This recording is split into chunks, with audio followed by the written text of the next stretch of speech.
Assalamualaikum warahmatullahi wabarakatuh. Alhamdulillahi rabbil alamin. Wassalatu wassalamu ala asrafil anbiya wal mursalin wa ala alihi wa sahbihi wa mawala amma ba'du. Ikhwanul muslimin rahimakumullah. Ya, kita kembali bertemu di kajian online bahasa Arab bersama Santri As-Saqafi.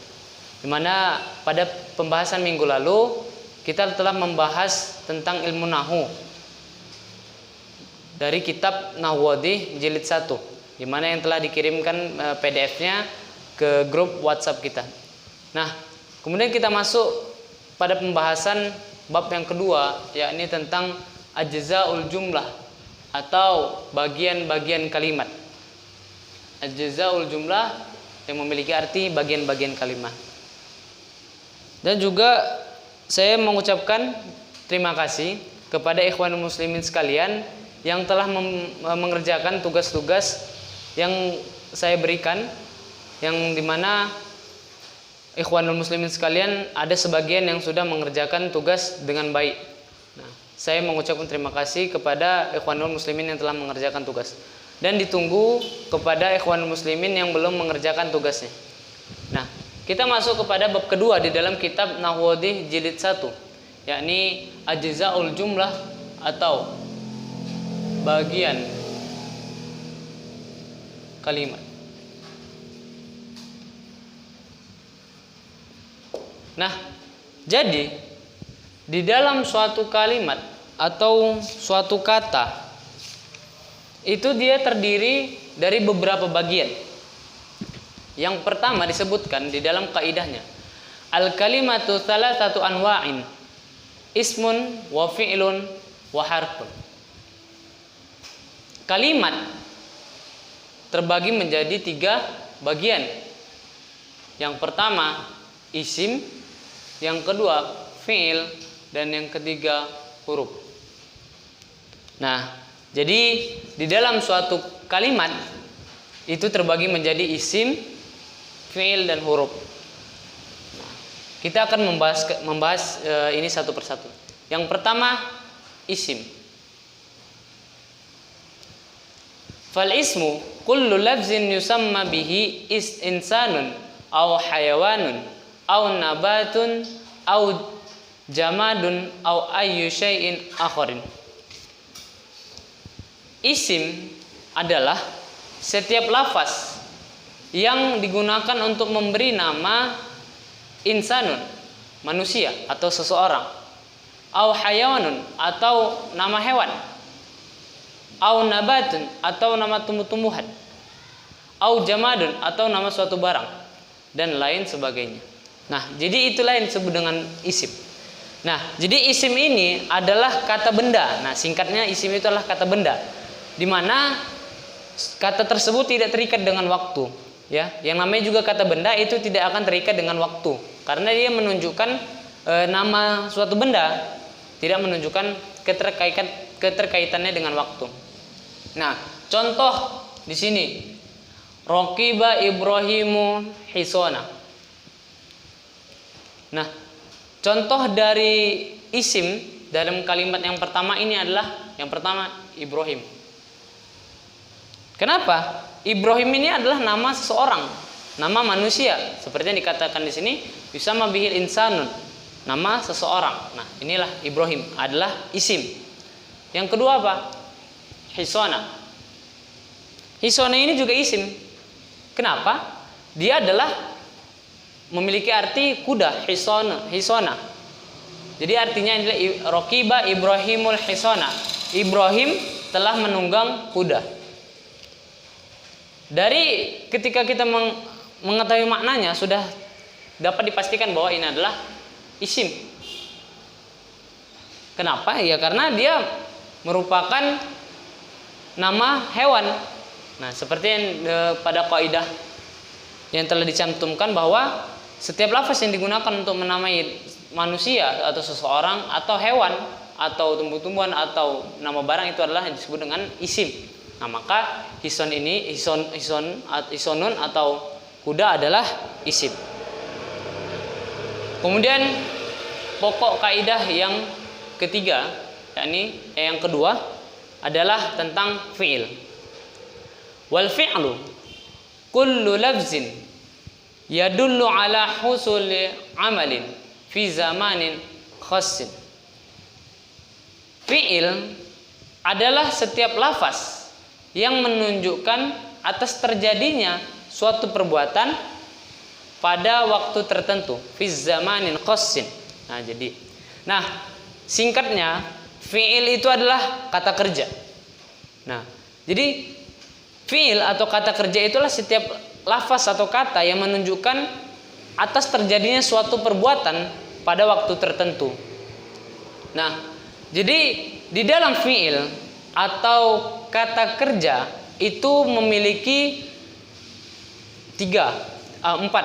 empat jenis. Yang pertama fi'il madi, fi'il mudhari, fi'il amr, dan fi'il nahi. Nanti kita akan bahas tentang itu.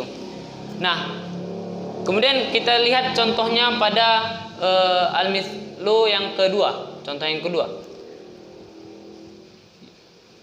Yuda'ibu Ismailul qitta. Ismail sedang bermain dengan kucing. Nah, dari kata-kata ini mana yang fi'il? Sudah tentu adalah yuda'ibu. Kenapa? Dia memiliki arti sedang bermain. Nah, sedang bermain itu adalah suatu amalan, ya, suatu lafaz yang menunjukkan suatu pekerjaan, maka disebut juga dengan fi'il karena dia terikat dengan waktu. Dan juga fi'il itu terikat dengan waktu, seperti yuda'ibu, dia memiliki arti sedang. Nah, berarti Ismail sedang bermain dengan kitun, jadi dia sedang bermain. Nah, terus apakah Ismail ini adalah fi'il? Tidak. Kenapa? Ismail ini adalah nama orang. Nah, sedangkan fi'il itu adalah kata kerja, bukan nama seseorang. Nah, kalau Ismail ini adalah isim. Nah, itulah bedanya antara isim dan fi'il. Kalau isim adalah kata benda, sedangkan fi'il adalah kata kerja. Nah, kita memasuki pokok kaidah yang ketiga, yaitu huruf wal harf. Yani setiap wal harfu kullu lafzin la yuzharu ma'nahu illa ma'a ghairihi. Dan huruf adalah setiap lafaz yang tidak sempurna atau tidak terlihat maknanya kecuali bersambung dengan yang lain. Nah, jadi huruf itu memiliki huruf singkatnya itu adalah kata bantu. Nah, jadi huruf ini tidak akan sempurna ketika dia sendiri. Maksudnya harus ada lafaz sebelum sesudah huruf. Contoh, misalnya pada contoh ke-6. Ada contoh yang ke-6. Yasta'un nuru fil hujrati. Yang memiliki arti yang ke-6, cahaya itu berkilau di kamar. Nah, dari kalimat ini mana yang isim? Dari kalimat ini mana yang huruf? Yang huruf adalah fi. Kenapa? Dia memiliki arti di. Kalaulah pada suatu kalimat kita hanya menggunakan fi saja, misal yasta'un nuru fi, cahaya itu berkilau di. Nah, kalau misalnya tidak memakai hujrati, hanya memakai fi di akhirnya, maka tidak akan sempurna kalimatnya. Kenapa? Karena huruf itu harus ada huruf lain sesudahnya. Fil hujrati, barulah jelas suatu kalimat itu di dalam kamar. Ini adalah isim karena merupakan suatu nama tempat. Yasta'un nuru fil hujrati, cahaya itu berkilau di dalam kamar. Nah, jadi yang dimaksud di mana di sini adalah huruf, yang huruf adalah fi, adalah sebuah huruf. Nah, itulah pengertian dari bagian-bagian jumlah atau kata. Saya ulangi, yang pertama, kalimat atau kata itu terbagi menjadi 3. Yang pertama isim, yang kedua fiil, dan yang ketiga huruf. Di dalam suatu kalimat pasti akan ada di antara ketiga ini, pasti. Kenapa? Karena di dalam kalimat ini, di dalam suatu kalimat akan terdapat isim, fiil, huruf. Salah satunya. Nah, akan terdapat. Contoh, misalnya pada contoh yang ketiga, yahsudul fallahul qamha. Petani itu sedang mengketam atau memanen gandum. Dari artinya kita sudah dapat mengetahui bahwa yang menjadi fiil itu mana? Ini adalah yahsudu, karena memiliki arti sedang mengketam. Nah, kemudian isim yang mana? Fallahun. Kenapa kok fallahun itu isim? Ya karena dia nama seseorang ataupun menunjukkan makna seseorang. Fallahun, petani. Nah, kemudian qamha ini menjadi apa? Menjadi isim juga. Kenapa isim? Ya karena dia memiliki arti adalah gandum atau nama tumbuh-tumbuhan. Nah, jadi dia tidak terikat dengan waktu. Dan juga di dalam isim, fiil dan huruf, di dalam isim itu juga memiliki ciri-ciri. Salah satunya ini diawali oleh alif lam. Nah, jadi di dalam isim itu agar kita mengetahui, misalnya kita tidak tahu artinya, tapi kita mau mengetahui dulu itu fiil atau isim.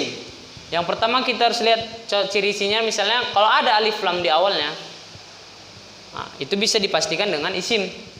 Kenapa? Karena itu merupakan salah satu ciri-ciri dari isim. Diawali dengan alif lam. Nah, yang kedua apa? Yang kedua akhirnya berharakat tanwin. Nah, jadi ciri-ciri dari isim juga itu adalah berakhiran dengan harakat tanwin. Nah, jadi apabila suatu isim sudah diawali dengan alif lam, maka huruf akhirnya tidak akan bertanwin, tidak boleh tanwin. Tetapi kalau dia tidak diawali alif lam, seperti kata-kata syairan, nah huruf akhirnya kan tanwin, maka pasti dia tidak diawali oleh alif lam. Ya. Kalau diawali alif lam, maka dia tidak boleh tanwin. Seperti misalnya al-qamha, kan? Yahsudul fallahul qamha. Nah, dia diawali oleh alif lam, maka tidak boleh berharakat tanwin. Nah, dan juga di ciri yang kedua adalah isim itu dapat dimasuki oleh huruf-huruf yang dapat membaris bawahkan, seperti huruf jar. Fil hujrati. Nah, jadi dia dapat dimasuki oleh huruf-huruf sebuah huruf. Nah, suatu huruf yang dapat membaris bawahkan seperti al-hujrati. Nah, sudah dipastikan ini adalah isim. Kenapa? Karena mustahil bagi fiil itu berbaris bawah.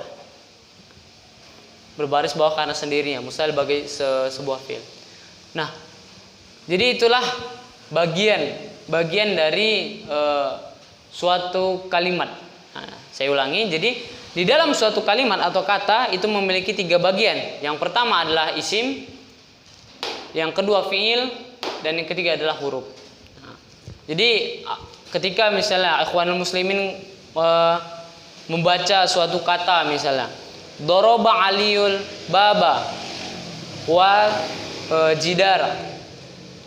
Nah, sudah dipastikan bahwa yang menjadi fiil itu adalah yang memiliki arti doroba. Kenapa? Karena doroba memiliki arti telah memukul.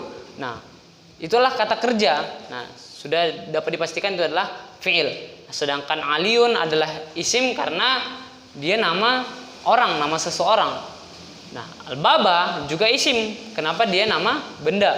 Dan sedangkan wa itu adalah kata sambung. Nah, jadi kata bantu dari jidara dan juga isim. Nah, jadi seperti itu kurang lebih. Nah, itulah pengertian bagian-bagian dari kalimat. Nah, isim adalah kata benda. Nah, jadi ini singkatnya atau inti dari al-qaidah yang pertama, isim adalah kata benda. Yang kedua, fi'il adalah kata kerja. Yang ketiga, huruf adalah kata bantu. Nah, jadi demikian adalah pembahasan kita pada minggu kali ini. Nah, dan juga nanti setelah pembahasan atau video ini linknya disebarkan kepada ikhwanul muslimin sekalian, nanti akan ada tugas-tugas juga yang diberikan pada kitab, pada PDF yang telah diberikan, yakni pada bab ajza'ul jumlah itu ada tamrin awal, tamrin yang pertama dan juga tamrin yang kedua. Nah, jadi pada tamrin yang pertama, ikhwanul muslimin sekalian diperintahkan untuk membaca atau mengartikan kata-kata yang ada di tamrin atau latihan itu 1 sampai 12. Nah, kemudian terangkanlah nama isim yang menunjukkan orang, hewan, tumbuh-tumbuhan dan barang. Nah, misalnya raqibal hisanu, misal nih. Nah, jadi ikhwanul muslimin setelah artikan, misalnya artikan di sampingnya Ibrahim telah menunggangi kuda. Nah, kemudian diterangkan Ibrahim ini isim. Isim apa? Isim yang menyebutkan nama seseorang. Kemudian hisonun isim apa? Isim yang menunjukkan nama hewan. Nah, seperti itu. Dan juga misalnya roqiba ini jadi apa? Ini jadi fi'il. Nah, jadi diterangkan mana yang fi'il, mana yang isim. Dan isim itu isim apa? Misalnya apakah dia isim menunjukkan kata benda, ataukah nama orang, ataukah nama hewan. Nah, jadi itulah yang diperintahkan dalam latihan atau tamrin awal yang pertama. Kemudian tugasnya juga adalah tamrin yang kedua. Di situ diperintahkan bacalah kalimat di bawah ini dan pisahkanlah antara isim, fi'il dan huruf-hurufnya. Nah, sama seperti ini juga, tapi lebih dirincikan, dipisahkan. Ini isim, ini fi'il, ini huruf. Nah, ini termasuk dengan huruf-huruf di dalam. Dan juga diartikan. Nah, jadi mungkin demikian pembahasan kita pada minggu kali ini. Demikianlah pembahasan kita tentang ajza'ul jumlah. Mungkin sampai di sini saja, dan ditunggu tugas-tugasnya, tolong dikerjakan. Wassalamualaikum warahmatullahi wabarakatuh.